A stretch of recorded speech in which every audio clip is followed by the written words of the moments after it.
Godina 1914. Bio sam potporučnik i komandir čete.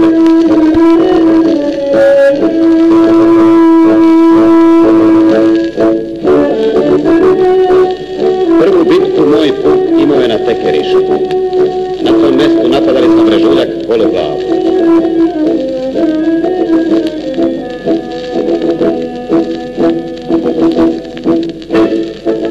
Sjećam se jednog oficira, velikog junaka.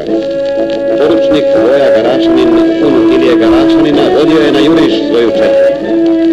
Išao je sa isukanom sabljom ispred vojnika. Austro-Ugari su ga gađali topom. Šrapnel jedne granate prelomio mu je desnu ruku.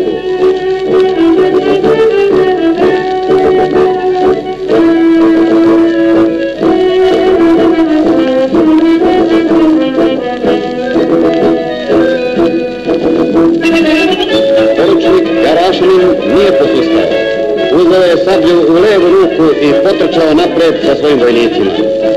Gotovo otkinuta ruka žestoko je krvarila. Onako u trku jedan vojnik mu je parčetom svoje košulje zavezao polomljene kosti.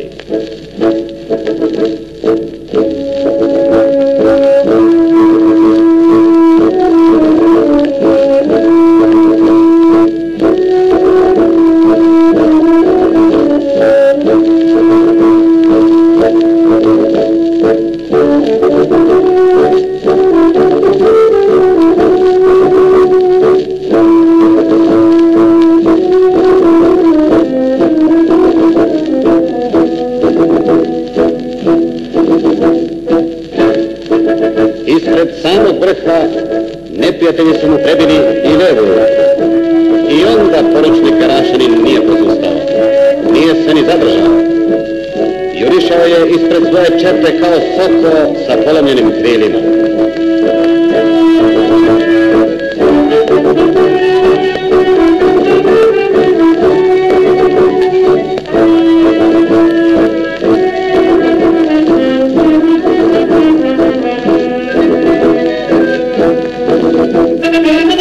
Na 300 metara ispod samog vrha cera neprijateljsko zrno ga je pogodila usred srca. Padajući mrtav, poručnik Garašanin još jedan put se ispravio i viknuo svojim vojnicima: napred!